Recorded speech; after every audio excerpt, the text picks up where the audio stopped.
commencé avec 100 hectares et aujourd'hui l'exploitation elle fait en gros 430 hectares de culture et il y a 25 hectares de pâture.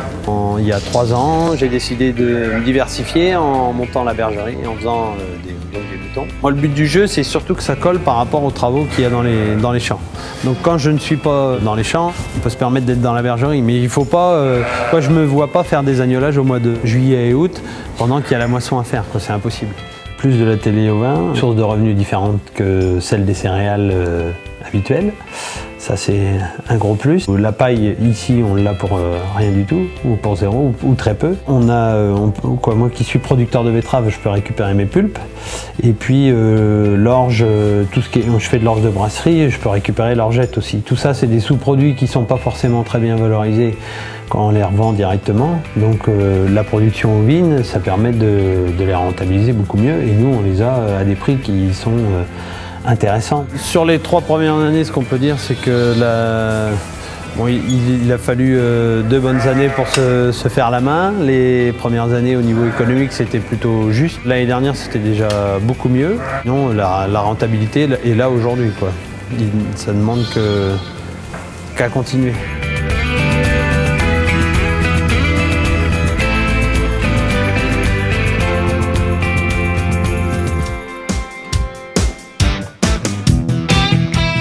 C'est une exploitation de 171 hectares de culture de vente. On est en Picardie, on est à l'est de la Picardie, au sud de la région de Thiérache. Là, on est 4 à vivre sur cette ferme-là, grâce aux moutons, parce que le mouton, ça ramène de la valeur ajoutée.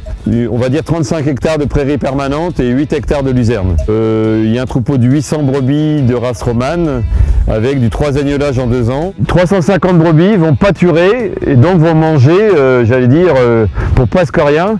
Et ça, c'est vraiment très intéressant pour baisser les charges alimentaires du troupeau. Les céréales vont fournir la paille qui va servir le troupeau pour l'hiver en bergerie. Les moutons vont faire du fumier qui va permettre aux terres de faire de l'autofertilité. C'est-à-dire qu'on va pouvoir concrètement économiser beaucoup d'engrais, de fumure de fond, du phosphore ou de la potasse, grâce au fumier des moutons. Et nous, sur l'exploitation ici, on ne met plus du tout de phosphore et de potasse chimique, c'est uniquement de la matière organique du fumier des moutons. Le mouton, c'est quelque chose de simple, avec quelques barrières, quelques auges bien aménagées pour travailler dans de bonnes conditions, c'est important aussi. Et le mouton, qui souvent, dans une ferme de céréalière, va faire ses agneaux, on va dire au mois de novembre, là où c'est plus calme au niveau des cultures, et bien il va ramener de la trésorerie au printemps, il va ramener de la trésorerie autour de Pâques, avril, et je crois que c'est la trésorerie qui est très très bienvenue dans les exploitations céréalières, parce que c'est là justement au moment où c'est un petit peu difficile.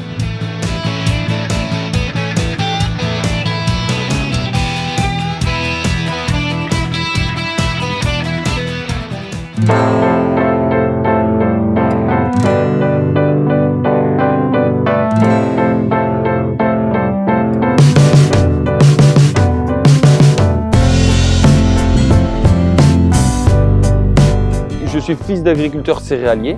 J'ai commencé en juin 2013, j'ai acheté 50 antenaises romanes dans un bâtiment juste à côté. J'ai racheté des brebis, des agnelles supplémentaires jusqu'à monter aujourd'hui un troupeau de 600 romanes dans une bergerie en bois. Ce qui m'a motivé à faire l'élevage, c'est on est sur une zone accidentée, donc du coup des rendements qui sont limités, donc valoriser plutôt ces zones de coteaux avec de l'élevage.